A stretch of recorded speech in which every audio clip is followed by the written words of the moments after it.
नमस्कार दोस्तों, मैं प्रदीप चंद्र स्वागत करता हूं आपका स्टडी सर्च पॉइंट के यूट्यूब चैनल पर। आशा करता हूं आप सभी साथी अच्छे होंगे। भारतीय राज्य व्यवस्था इंडियन पॉलिटी के अंतर्गत संविधान के भाग 3 मूल अधिकारों को लेकर के हम चर्चा कर रहे थे। अपने पिछले वीडियो के अंक में हमने अनुच्छेद 12 जिसमें मूल अधिकारों को परिभाषित किया गया है और मूल अधिकारों से संबंधित विभिन्न उपबंधों में राज्य शब्द का यहाँ पर प्रयोग किया गया है। और राज्य के अंतर्गत जो भी संस्थाएं शामिल की जाती हैं, भले वो संवैधानिक संस्थाएं हों, गैर संवैधानिक हों, सार्वजनिक संस्थाएं हों या फिर गैर निकाय संस्थाएं हों यानी कि निजी संस्थाएं हों, उन सभी के द्वारा जो भी कानून बनाए जाते हैं उनको इसके अंतर्गत रखा गया है। अनुच्छेद 13 के अंतर्गत इनके द्वारा बनाए गए कानूनों को न्यायिक समीक्षा के योग्य यहाँ पर रखा गया है। जो भी कानून यहाँ पर सरकारों के द्वारा बनाए जाएंगे या निजी संस्थाओं के द्वारा बनाए जाएंगे, जो भी गैर संवैधानिक संस्थाएं हों या संवैधानिक संस्थाएं हों, उनके द्वारा जो भी कानून बनाए जाएंगे उनकी न्यायिक समीक्षा यहाँ पर की जाएगी। ऐसा प्रावधान अनुच्छेद 13 के अंतर्गत किया गया है। उसके बाद हमने अनुच्छेद 14 से 18 के मध्य वर्णित समानता के अधिकार को लेकर के चर्चा करी हुई थी, जिसमें अनुच्छेद 14 में विधि के समक्ष समता का अधिकार यहाँ पर प्रदान किया गया है। अनुच्छेद 15 के अंतर्गत धर्म, जाति, जन्म, मूल स्थान के आधार पर जो भेदभाव किया जाता है उस पर प्रतिषेध यहाँ पर लगाया गया है। अनुच्छेद 16 के अंतर्गत लोक नियोजन के विषय में अवसर की समानता हमें प्रदान की गई है, यानी कि सार्वजनिक पदों में नियुक्त होने के लिए सभी को समान अवसर प्रदान किए जाएंगे।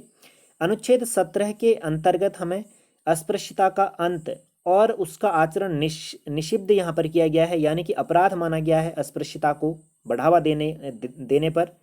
अनुच्छेद 18 के अंतर्गत शिक्षा और सेना संबंधी समान जो सम्मान दिया जाता है उसके सिवाय सभी तरह की उपाधियों पर यहाँ पर रोक लगाई गई है, यानी कि उपाधियों का अंत किया गया अनुच्छेद 18 के अंतर्गत। अनुच्छेद 17 के अंतर्गत अस्पृश्यता का अंत किया गया है। अनुच्छेद 16 के अंतर्गत लोक नियोजन के विषय में अवसर की समानता प्रदान की गई है। अनुच्छेद 15 के अंतर्गत धर्म, वंश, लिंग, जाति, जन्म स्थान के आधार पर जो भेदभाव किया जाता है उस पर रोक लगाई गई है। अनुच्छेद 14 के अंतर्गत विधि के समक्ष समता का अधिकार हमें प्रदान किया गया है। इतना हमने अपने पिछले वीडियो के अंक में चर्चा करी हुई थी।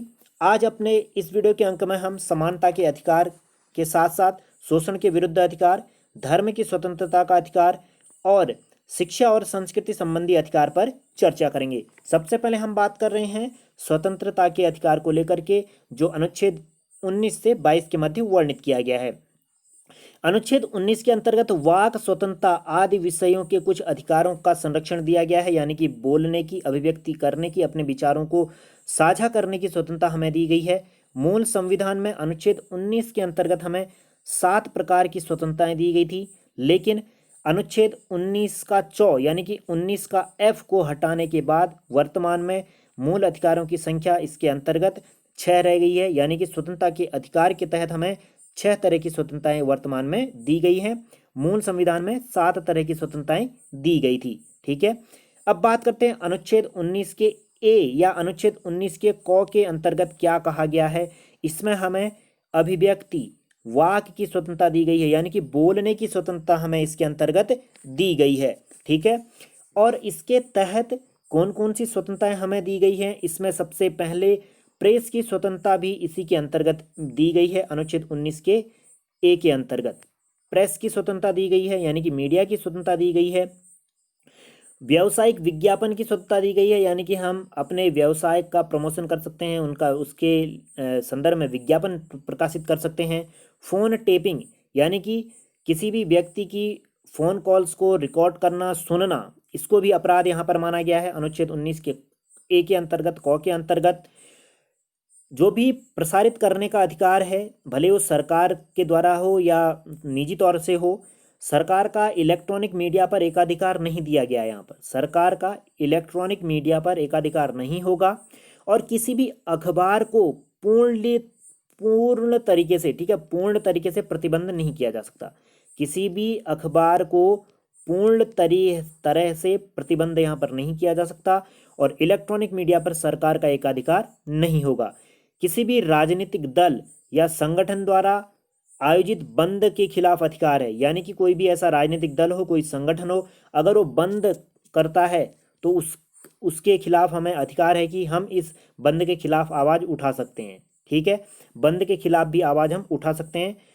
और इसके अलावा हमें विरोध करने का अधिकार यहाँ पर है। ठीक है, विरोध का अधिकार हमें दिया गया है, प्रदर्शन का अधिकार हमें यहाँ पर दिया गया है, लेकिन हड़ताल का अधिकार हमें नहीं दिया गया है।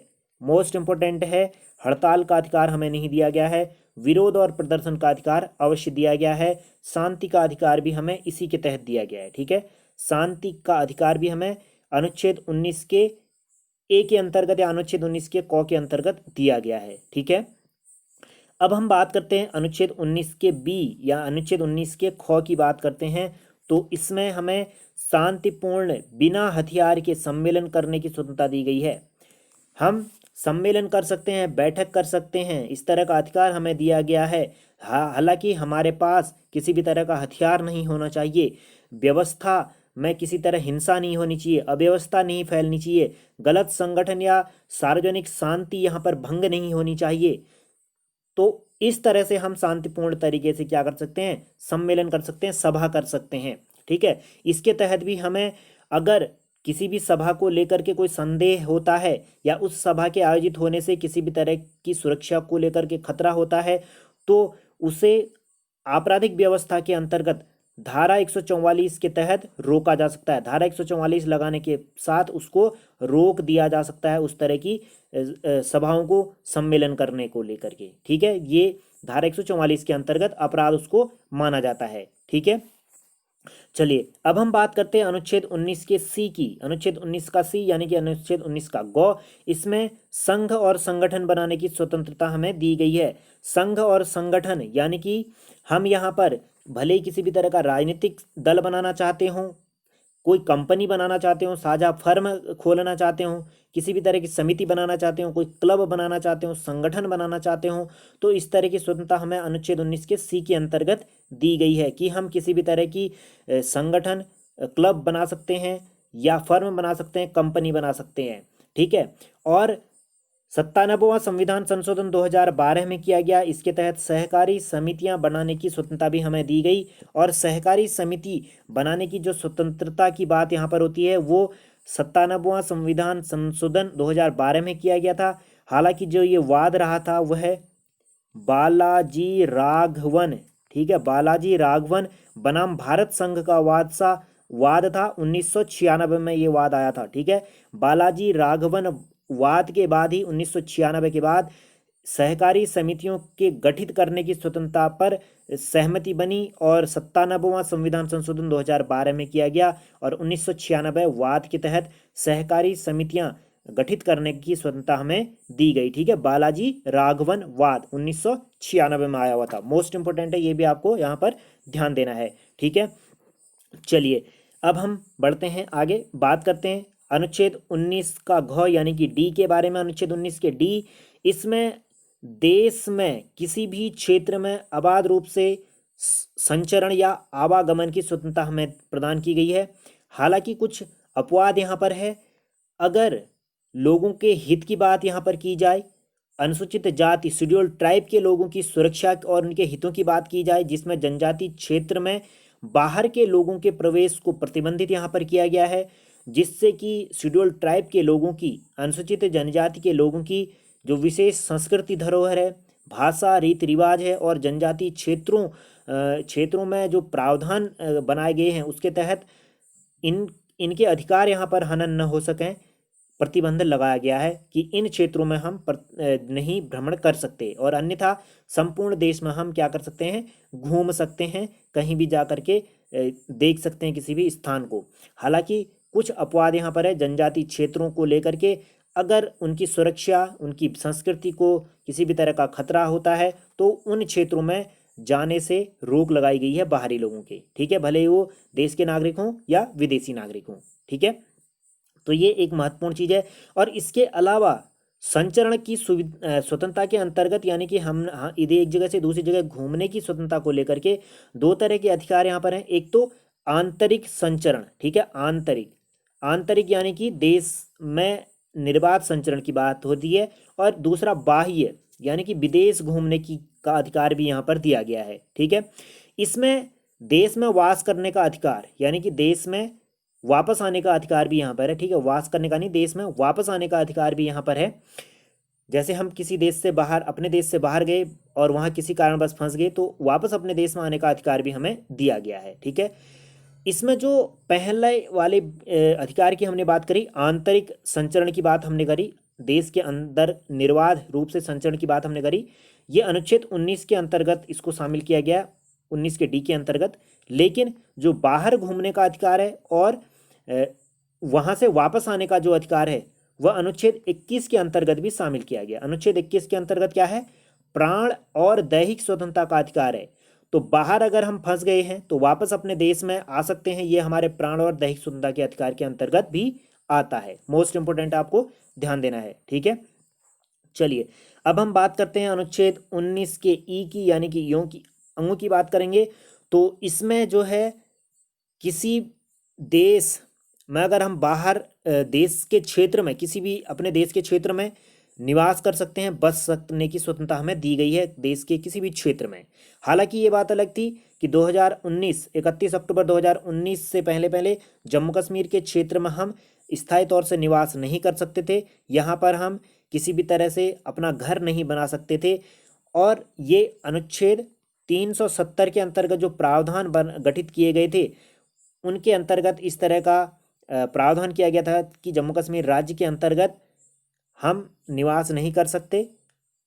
और अनुच्छेद 370 के ए वाले उपबंध को छोड़कर के सभी उपबंधों को 31 अक्टूबर 2019 को समाप्त किया गया और जम्मू कश्मीर राज्य को 2 केंद्र शासित प्रदेशों के तौर पर जम्मू कश्मीर और लद्दाख में गठित किया गया। तो तब से इस तरह का कानून अब यहाँ पर लागू नहीं होता है। ठीक है, तो देश में हम किसी भी क्षेत्र में रह सकते हैं, बस सकने की स्वतंत्रता हमें दी गई है।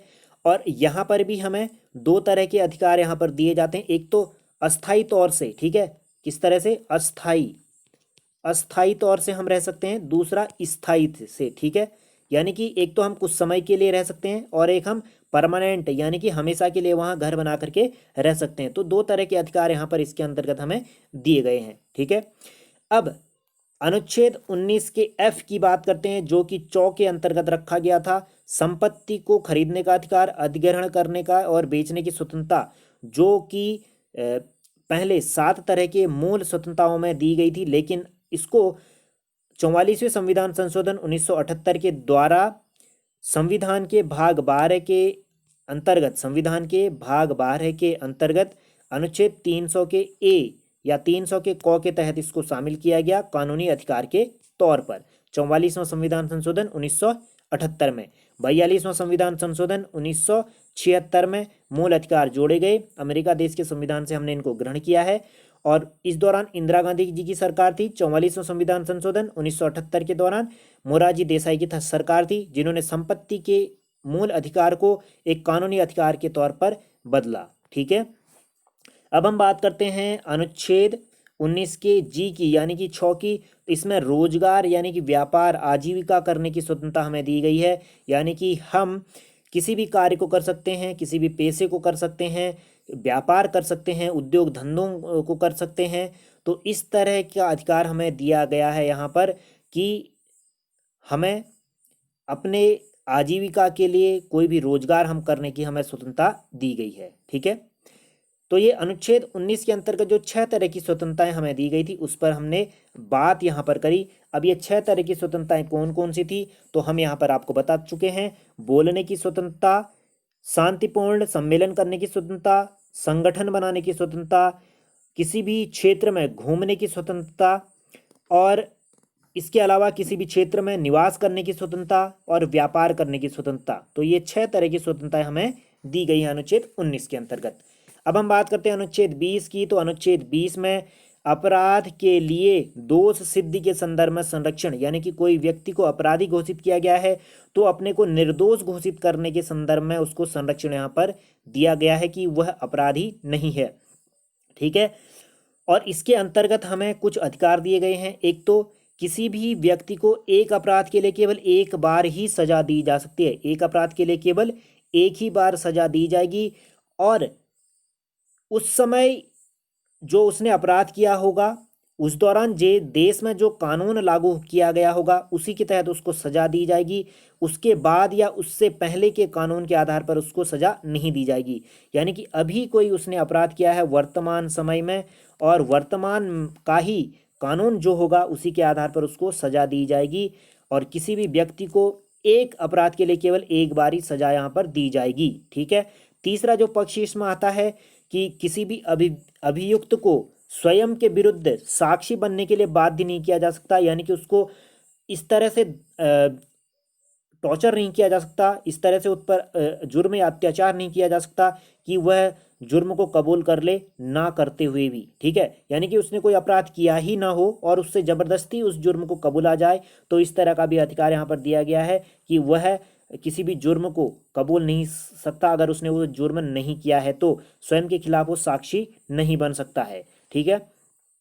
इसके अलावा जो है किसी भी व्यक्ति को तब तक अपराधी नहीं घोषित किया जा सकता जब तक जो है उसके अपराध होने का जो है वो कारण सिद्ध न हो जाए। ठीक है। किसी भी व्यक्ति को अपराधी तब तक नहीं ठहराया जाएगा जब तक कि यह साबित नहीं कर दिया जाएगा कि उसने ही वह अपराध किया है, तब तक उसको अपराधी या मुजरिम नहीं माना जाएगा। ठीक है। तो ये 3-4 बातें हैं मोस्ट इंपोर्टेंट जो आपको ध्यान देना है कि एक जुर्म के लिए एक बार सजा दी जाएगी और सजा उसी कानून के तहत दी जाएगी जो उस दौरान देश में लागू होगा। उसके बाद या उसके पहले बने हुए कानून के आधार पर सजा नहीं दी जाएगी।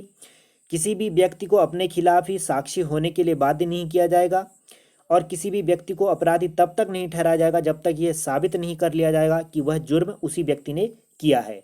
ठीक है। चलिए अब बढ़ते हैं हम आगे, बात करते हैं अनुच्छेद 21 की। अनुच्छेद 21 में प्राण और दैहिक स्वतंत्रता का अधिकार यहाँ पर दिया गया है। इसके अंतर्गत जो है कोई भी व्यक्ति उसको जीने का अधिकार है। ठीक है। और इसमें यहाँ पर 1950 में एक मामला आया था, गोपालन मामला। ठीक है। गोपालन मामला था, ये गोपालन मामला था, 1950 में आया था। और उच्चतम न्यायालय ने यहाँ पर अनुच्छेद 19 के अंतर्गत सूक्ष्म एक व्याख्या यहाँ पर करी गई थी। उसने कहा था कि अनुच्छेद 21 के तहत सिर्फ मनमानी कार्यकारी प्रक्रिया के विरुद्ध सुरक्षा उपलब्ध है, न कि विधानमंडलीय प्रक्रिया के विरुद्ध। यानी कि मनमानी तरीके से अगर किसी व्यक्ति को जबरन उसके खिलाफ कोई कार्रवाई की जाती है अपने स्वार्थ को ध्यान में रखते हुए, अगर इसके खिलाफ ये अधिकार यहाँ पर दिया जाता है प्राण और दैहिक स्वतंत्रता का अधिकार, लेकिन विधानमंडलीय प्रक्रिया के विरुद्ध यानी कि कानूनी प्रक्रिया के विरुद्ध अगर कोई कार्रवाई की जाती है तो उसके आधार पर प्राण और दैहिक स्वतंत्रता का अधिकार नहीं दिया जाएगा। ठीक है। ऐसा कहा था 1950 के मामले में, गोपालन मामला ये था। लेकिन बाद में जो है 1978 में मेन का मामला आया था। ठीक है। 1978 में कौन सा मामला आया था? मेन का मामला यहाँ पर आया था। और इस मामले में उच्चतम न्यायालय ने गोपालन मामले के फैसले को पलट दिया और इसमें उच्चतम न्यायालय ने क्या व्यवस्था करी कि प्राण और दैहिक स्वतंत्रता को उचित और न्यायपूर्ण मामले के आधार पर रोका जा सकता है।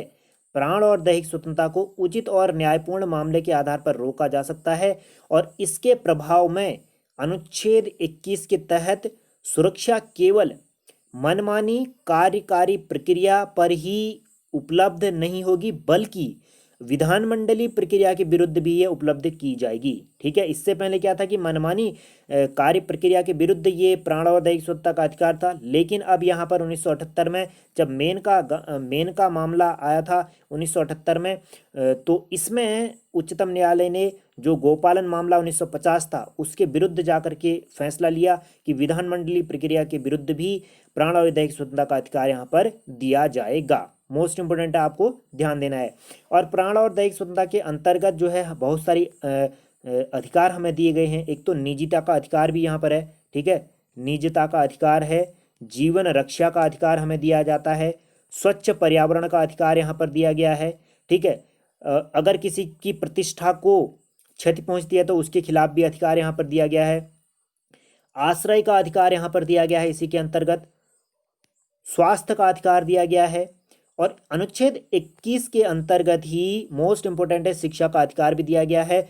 6 से 14 वर्ष की आयु के बच्चों को निःशुल्क शिक्षा का प्रावधान यहाँ पर दिया गया है। अब अगर हम बात कह सकते हैं 6 से 14 नहीं तो यहाँ पर 14 वर्ष की उम्र तक के बच्चों को निःशुल्क शिक्षा का अधिकार यहाँ पर दिया गया है। ठीक है, 6 को अब हटा दीजिए क्योंकि अब नई शिक्षा नीति के अंतर्गत 3 वर्ष से शिक्षा दिए जाने का प्रावधान किया जा रहा है। तो 14 वर्ष तक की आयु के सभी बच्चों को निःशुल्क और अनिवार्य शिक्षा का प्रावधान अनुच्छेद 19 के क के अंतर्गत शामिल किया गया है, जो कि मोस्ट इम्पोर्टेंट है। और यह अधिकार देश में 1 अप्रैल 2010 से लागू किया गया था और यह व्यवस्था 86वां संविधान संशोधन 2002 के तहत जोड़ा गया था। 86वां संविधान संशोधन 2002 में किया गया। उसके अंतर्गत अनुच्छेद 19 के 1 के तहत 14 वर्ष तक के बच्चों को निःशुल्क और अनिवार्य शिक्षा का प्रावधान किया गया, जो कि 1 अप्रैल 2010 से लागू हुआ और इसके अंतर्गत सर्व शिक्षा अभियान को यहाँ पर रखा गया। ठीक है, सर्व शिक्षा अभियान जो कि देश में शिक्षा के क्षेत्र में एक मील का पत्थर साबित हुआ है।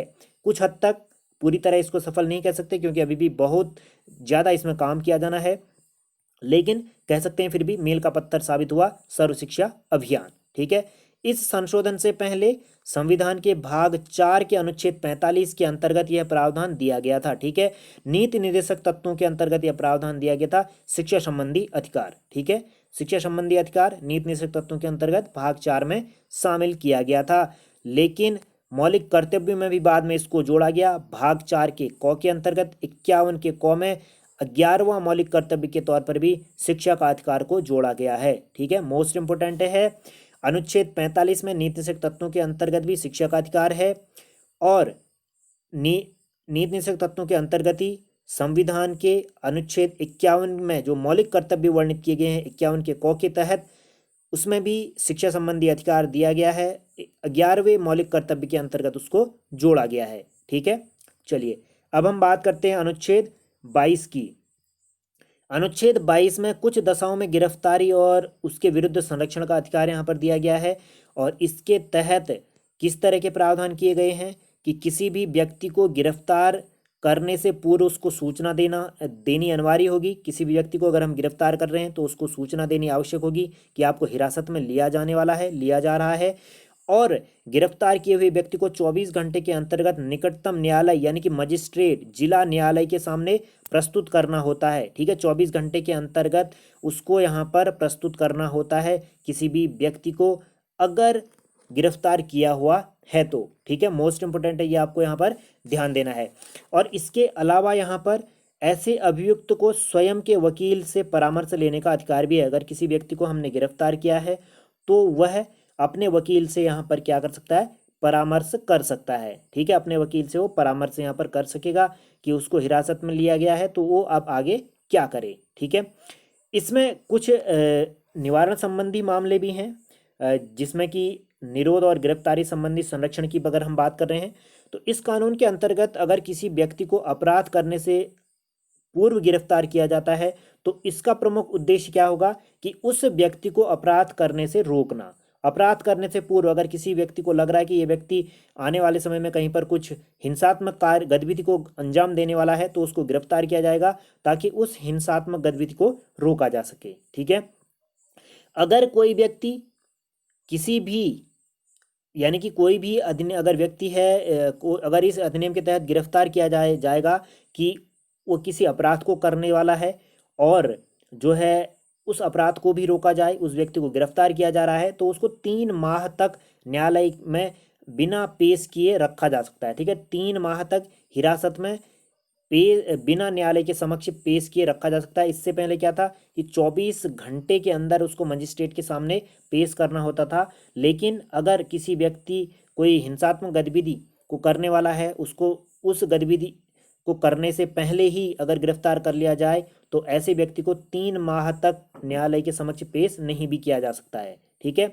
और ऐसे व्यक्ति को हिरासत में 3 माह से ज़्यादा नहीं रखा जा सकता। अगर उसे रखना होगा तो फिर सलाहकार बोर्ड के सामने प्रत्यावेदन करना होगा कि उसको और अधिक समय तक हिरासत में रखा जाए। 3 माह तक बिना सलाहकार बोर्ड के सामने प्रत्यावेदन किए या न्यायालय के सामने प्रत्यावेदन दिए उसको रख सकता है। ठीक है, ये 2-3 बातें महत्वपूर्ण है इसमें निवारण मामले से संबंधित चीज़ों को लेकर के, ठीक है। और ये निवारण निरोध अधिनियम कब आया था, तो ये 1950 में आया था, ठीक है, 1950 में आया था, लेकिन ये 1969 में समाप्त कर दिया गया, ठीक है। 1950 में आया, 1969 में इसको समाप्त कर दिया, ठीक है। 1969 में समाप्त करा तो 1971 में फिर आंतरिक सुरक्षा अधिनियम आया, ठीक है, 1971 में, ठीक है, 1971 में आया आंतरिक सुरक्षा अधिनियम, जिसको MIAS कहते हैं, ठीक है, MISA, ठीक है, MISA आंतरिक सुरक्षा अधिनियम 1971 में आया, लेकिन यह 1978 में क्या हो गया, समाप्त हो गया, ठीक है। 1969 में 78 में ये क्या हो गया, समाप्त हो गया था, ठीक है। और उसके बाद 1980 में क्या आया था, 1980 में आया था राष्ट्रीय सुरक्षा अधिनियम, ठीक है, जिसे क्या कहते हैं, NASA, नासा के नाम से इसको जानते हैं। राष्ट्रीय सुरक्षा अधिनियम 1980 में आया हुआ था। मोस्ट इंपोर्टेंट, आपको ध्यान देना इस पर, और हम आगे अभी बात करने वाले हैं, ठीक है। निवारण संबंधी मामले में जो चौथे तरह का प्रावधान है, उसमें ऐसे व्यक्ति को, ठीक है, ऐसे व्यक्ति को निरोध कानून के विरुद्ध आवेदन करने का अवसर भी यहाँ पर दिया जाता है, ठीक है। निरोध कानून के विरुद्ध भी, जो कि 1950 में आया था, उसके विरुद्ध आवेदन करने का अवसर उसको दिया जाएगा कि उसको गिरफ्तार किया गया है, क्यों किया गया है, क्या कारण है, उसको लेकर के, ठीक है। जैसा कि हमने आपको बताया, निरोध संबंधी जो अधिनियम था 1950 में आया था, 26 जनवरी 1950 को लागू हुआ था, 1 अप्रैल 1951 में ये समाप्त किया गया, और लेकिन बाद में समाप्त होना था, लेकिन बाद ये 1971 में समाप्त किया गया, ठीक है, 1971 में समाप्त किया। वैसे ये 1969 में ही समाप्त हो गया था, ठीक है, 1969 में ये समाप्त यहाँ पर हो गया था। 1969 में 71 में इसीलिए समाप्त किया, इसको कहा गया क्योंकि यहाँ पर एक नया अधिनियम आया था, आंतरिक सुरक्षा अधिनियम, जिसको क्या कहते हैं, मीसा कहा जाता है, MISA, मीसा कहा जाता है जिसको, ठीक है, ये आपको ध्यान देना है। चलिए अब बढ़ते हैं आगे, बात करते हैं आंतरिक सुरक्षा अधिनियम 1971 में आया, 44वां संविधान संशोधन 1978 के तहत इसको समाप्त कर दिया गया। 1978 में हमने आपको बताया था क्या किया गया, ये समाप्त किया गया 44वां संविधान संशोधन के तहत। इसके अलावा विदेशी मुद्रा संरक्षण एवं तस्करी अधिनियम भी आया था 1974 में, ठीक है, विदेशी मुद्रा संरक्षण और निवारण अधिनियम या निरोध अधिनियम 1974 में आया हुआ था। राष्ट्रीय सुरक्षा कानून, इसको रासुका के नाम से भी जाना जाता है, या इसको नासा के नाम से भी जाना जाता है, NASA, नासा के नाम से भी इसको जाना जाता है, रासुका के नाम से भी जाना जाता है। 1980 में आया था नासुका, ठीक है, रासुका, राष्ट्रीय सुरक्षा अधिनियम। पोटा भी यहाँ पर आया, और पोटा जो है कि देश में 28 मार्च 2002 तक ये लागू था, जो कि 31 दिसंबर 2004 तक चला था, ठीक है। लागू कब हुआ, ये देश में हुआ था 28 मार्च 2002 में लागू हुआ, और 31 सितंबर 2004 तक ये चला था। और यह है जो है कि कानून जो है आतंकवादियों को शरण देने और उनकी सहायता करने वालों के विरुद्ध ये कानून रहा हुआ था, ठीक है। आतंकवादियों को शरण देने और उनके विरुद्ध कार्रवाई करने से संबंधित ये अधिकार ये रहा हुआ था, ठीक है। इसके तहत एक और चीज यहाँ पर थी, चोर बाजारी, ठीक है, चोर बाजारी निवारण और आवश्यक वस्तु प्रदाय, ठीक है, आवश्यक वस्तु प्रदाय, आवश्यक वस्तु प्रदाय, जो अभी कोविड-19 के आने के बाद मास्क और सैनिटाइजर को आवश्यक वस्तु प्रदाय अधिनियम के अंतर्गत शामिल किया गया, चोर बाजारी और जमाखोरी को रोकने के लिए। इस तरह का अधिनियम आया था 1980 में, ठीक है, 1980 में ये आया हुआ था, और हमने अपने करंट अफेयर से संबंधित वीडियो के अंक में इस पर हमने चर्चा भी करी हुई थी, ठीक है।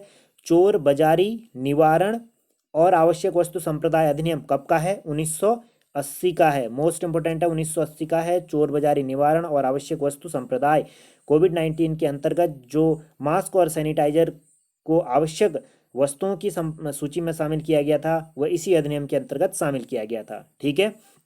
ये आपको यहाँ पर ध्यान देना है। इसके अलावा जो है कि एक औषधि और मन प्रभावी जो मादक पदार्थों के संबंध में उनके व्यापार को के निवारण से संबंधित जो अधिनियम था वो 1988 में आया था, ठीक है। औषधि और मादक पदार्थों के व्यापार निवारण संबंधी अधिनियम कब आया था, 1988 में आया था, ठीक है। पोटा अधिनियम हमने आपको बताया 2002 में आया था, और 2004 में इसको समाप्त कर दिया गया, ठीक है। चलिए, पोटा जो कि आतंकवाद निवारण अधिनियम यहाँ पर रहा था। अब हम बात करते हैं शोषण के विरुद्ध अधिकार को लेकर के। तो शोषण के विरुद्ध अधिकार के अंतर्गत दो तरह के अधिकार हमें दिए गए हैं, अनुच्छेद 23 और 24 के अंतर्गत ये वर्णित किए गए हैं। अनुच्छेद 23 में मानव के साथ दुर्व्यवहार और बाल श्रम पर प्रतिषेध यानी कि रोक लगाई गई है। जो मानव के साथ दुर्व्यवहार किया जाता है, बेगार यानी कि बाल श्रम बेगार कहा जाता है, यानी कि बिना मजदूरी के कार्य करा लेना, वह क्या कहलाएगा?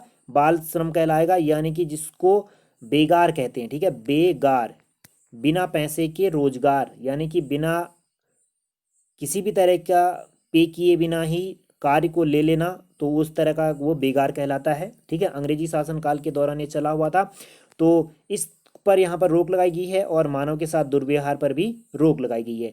इसमें पुरुष, महिला और बच्चों की वस्तुओं के सामान खरीद और उनकी बिक्री को लेकर के, महिलाओं और बच्चों के साथ अनैतिक और दुर्व्यवहार, उसमें वेश्यावृत्ति भी यहाँ पर शामिल की गई है।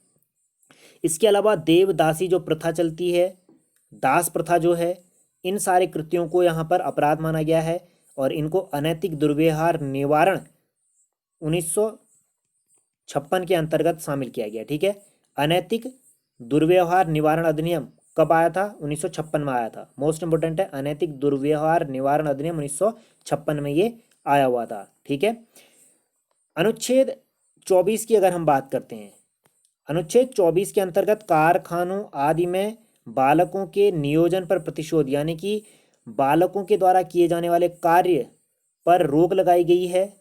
फैक्ट्री, खानों और अन्य जो परिसंकटमय गतिविधियों से संबंधित जो निर्माण कार्य हैं, जिसमें रेलवे हो गया और अन्य जो विस्फोटक क्षेत्रों में, जैसे कि फैक्ट्रियां हो गई, पटाखे की फैक्ट्रियां हो गई, इन पर 14 वर्ष से कम उम्र के बच्चों को यहाँ पर क्या किया गया है कि बाल अधिकार संरक्षण आयोग अधिनियम 2005 के तहत यह अधिकार दिया गया है कि यह इन क्षेत्रों में कार्य नहीं कर सकते। जो इन क्षेत्रों में कार्य करने के लिए इनको लगाता है, उनके खिलाफ कार्रवाई यहाँ पर की जाएगी।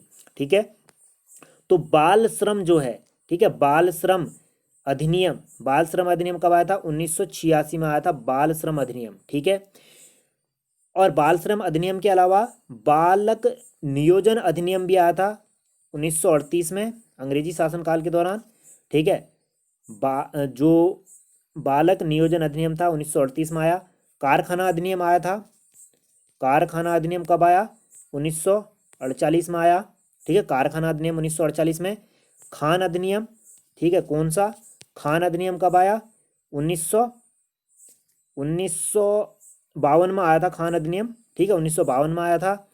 और इसके अलावा एक बागान श्रम अधिनियम भी था। ठीक है, बागान श्रम अधिनियम 1951 में आया। बागान श्रम अधिनियम 1951 में आया हुआ था। ठीक है, बागान श्रम अधिनियम 1951 में। इसके अलावा बीड़ी सिगार संबंधी अधिनियम भी आया था 1966 में। ठीक है, बीड़ी सिगार संबंधी अधिनियम 1966 में आया था। और बागान श्रम अधिनियम 1951 में आया था। ठीक है, बागान श्रम। खान अधिनियम जो है 1952 में आया था। कारखाना अधिनियम 1948 में आया था। बालक नियोजन अधिनियम 1938 में आया था। और बाल श्रम अधिनियम जो है कब आया था? 1986 में। ठीक है, मोस्ट इंपोर्टेंट है, 1986 आपको याद रखना है। बाल श्रम अधिनियम। कारखाना अधिनियम भी बहुत बार पूछा गया है। और खान अधिनियम 1952, कारखाना अधिनियम 1948, मोस्ट इंपोर्टेंट आपको ध्यान देना है। ठीक है, तो ये आपको ध्यान देना है। और 1996 में, ठीक है, 1996 में उच्चतम न्यायालय ने, सुप्रीम कोर्ट ने बाल श्रम पुनर्वास कल्याण कोष की स्थापना करी है। ठीक है, बाल श्रम पुनर्वास कल्याण, ठीक है, पूछा जाएगा बाल श्रम पुनर्वास कल्याण कोष की स्थापना कब की गई, या कब स्थापना करने का निर्देश दिया उच्चतम न्यायालय ने? 1996 में। ठीक है, 1996 में उच्चतम न्यायालय ने निर्देश दिया था केंद्र सरकार को कि बाल श्रम पुनर्वास कल्याण कोष बनाया जाए। मोस्ट इंपोर्टेंट है, ये आपको ध्यान देना है। और बाल श्रम संशोधन 2016 में भी यहाँ पर किया गया है। ठीक है, बाल श्रम संशोधन कब किया गया? 2016 में किया गया। कब आया था? 1996 में, माफ कीजिएगा 1986 में आया था। ठीक है, 1986 में, इससे पहले हम बता चुके हैं 1986 में आया था। ठीक है, बाल श्रम अधिनियम। चलिए अब हम बात करते हैं आगे और बढ़ते हैं धर्म की स्वतंत्रता के अधिकार को लेकर के। अनुच्छेद 25 से 28 के मध्य यह वर्णित किया गया है। अनुच्छेद 25 में क्या कहा गया है? अंतःकरण की स्वतंत्रता यहाँ पर दी गई है, यानी कि हम किसी भी धर्म को मान सकते हैं, किसी भी धर्म के अनुयायी बन सकते हैं, उसके खिलाफ आचरण कर सकते हैं, उसका प्रचार कर सकते हैं। इस तरह की स्वतंत्रता हमें दी गई है अनुच्छेद 25 के अंतर्गत। और हम शांतिपूर्ण तरीके से उस धर्म का प्रचार प्रसार कर सकते हैं, किसी भी धर्म में हम आस्था रख सकते हैं। ठीक है, हम मतलब किसी भी उस धर्म को मानने के लिए हमें किसी भी तरह का विवश नहीं किया जा सकता। मानने का अधिकार हमें होगा, आचरण करने का अधिकार होगा, उसके प्रचार प्रसार करने का अधिकार हमें दिया जाएगा। ठीक है, अनुच्छेद 26 की बात करते हैं तो धार्मिक कार्यों के प्रबंधन की स्वतंत्रता यहाँ पर दी गई है। धार्मिक कार्यों के प्रबंधन की स्वतंत्रता यानी कि धार्मिक प्रयोजनों के लिए जो संस्थानों में आयोजन किया जाता है, उनकी संस्थापना की जाती है, उनका पोषण संबंधी अधिकार यहाँ पर हमें दिया जाएगा।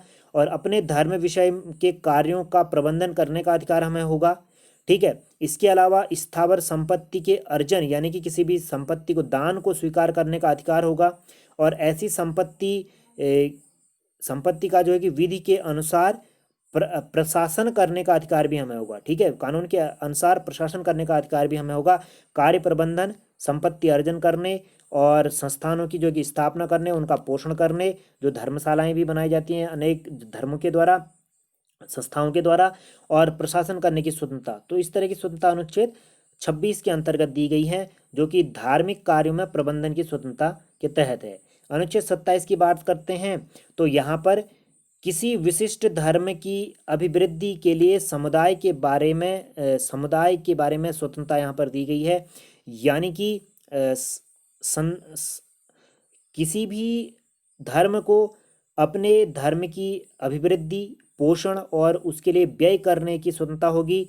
करों के लिए यहाँ पर उस पर बाध्य नहीं किया जा सकता कि वह अपने धर्म से कर यहाँ पर सरकार को दे।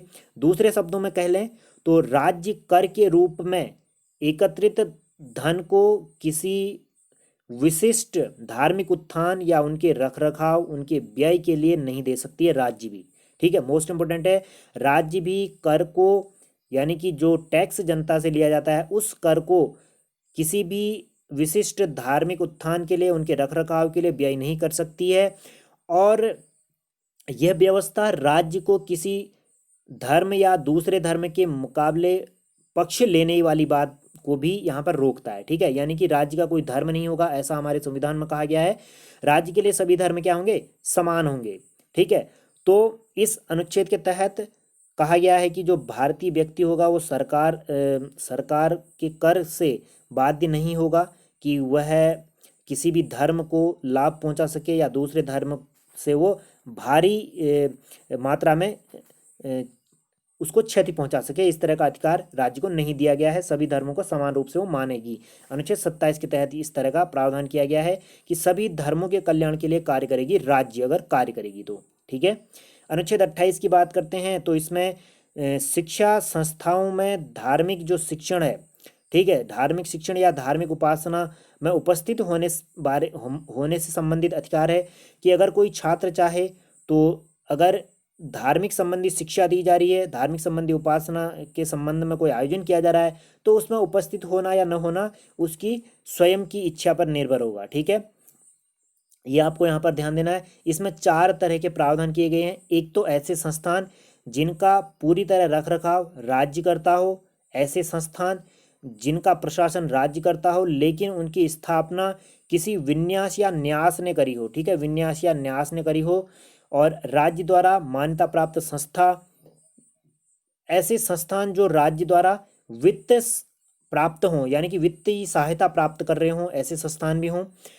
इन प्रावधानों के अंतर्गत धार्मिक निर्देश पूरी तरह से प्रतिबंध होते हैं। धार्मिक निर्देश पूरी तरह से प्रतिबंध किस में होंगे?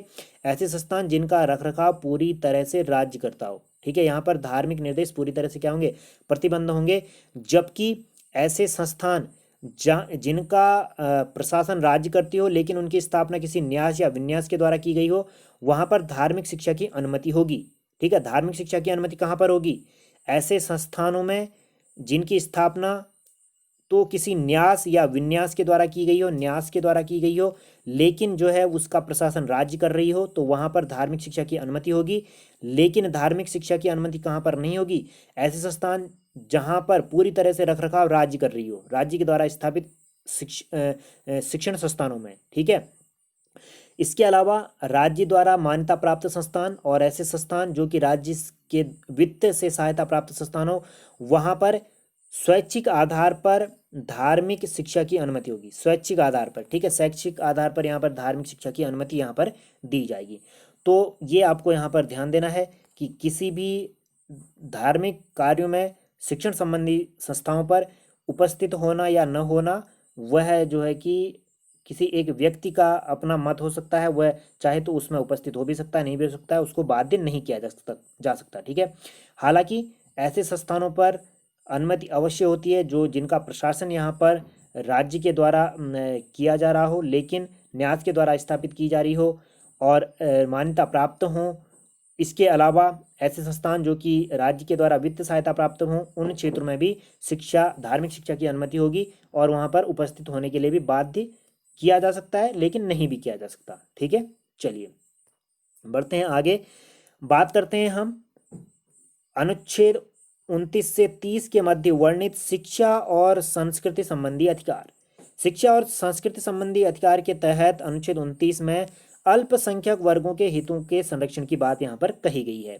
अल्पसंख्यक वर्गों के हितों की बात कही गई है। इसमें जो है किसी भी भारतीय अल्पसंख्यक समुदाय को अपने धर्म, भाषा और लिंग के आधार पर राज्य के शिक्षण संस्थानों में प्रवेश से उसको वंचित नहीं किया जा सकता, ठीक है। किसी भी भारतीय अल्पसंख्यक व्यक्ति को उसकी धर्म, जाति, भाषा, मूल वंश, लिंग के आधार पर राज्य से संबंधित शिक्षण संस्थानों पर प्रवेश को लेकर के वंचित नहीं किया जा सकता। और इस अनुच्छेद में भारत में अल्पसंख्यक वर्ग को अपनी संस्कृति को बनाए रखने का अधिकार भी यहाँ पर दिया गया है, ठीक है। अल्पसंख्यक वर्गों को अपनी संस्कृति को बनाए रखने का अधिकार किस अनुच्छेद के अंतर्गत दिया गया है? तो अनुच्छेद 29 के तहत दिया गया है कि वह अपने वर्गों के हितों की संरक्षण को सुनिश्चित करे, ठीक है। ये आपको यहाँ पर ध्यान देना है, मोस्ट इंपोर्टेंट आपको ध्यान देना है, ठीक है। अब इसके तहत हम बात करते हैं अनुच्छेद 30 की। अनुच्छेद 30 में क्या कहा गया है कि शिक्षा संस्थानों की स्थापना और उनके प्रशासन को लेकर के अल्पसंख्यकों वर्ग को अधिकार यहाँ पर दिया गया है। और इस अनुच्छेद के तहत भारत के सभी नागरिकों को और अल्पसंख्यकों को शिक्षण संस्थान चलाने का, स्थापना करने का अधिकार है। शिक्षण संस्थानों में अनुदान देने का अधिकार यहाँ पर है और किसी भी प्रकार का भेदभाव न करने का प्रावधान यहाँ पर दिया गया है, ठीक है। अनुदानों में, शिक्षण संस्थानों में अनुदानों में अगर राज्य किसी भी धर्म को लेकर के अगर अनुदान देती है, वित्तीय सहायता देती है, तो अल्पसंख्यक वर्गों के शिक्षण संस्थानों को भी वो अनुदान देने में भेदभाव नहीं कर सकती, ठीक है। तो यहाँ पर आपको ध्यान देना है, अनुच्छेद 30 के अंतर्गत सभी अल्पसंख्यक वर्गों को अपनी रुचि की शिक्षा संस्थानों की स्थापना करना और प्रशासन करने का अधिकार है।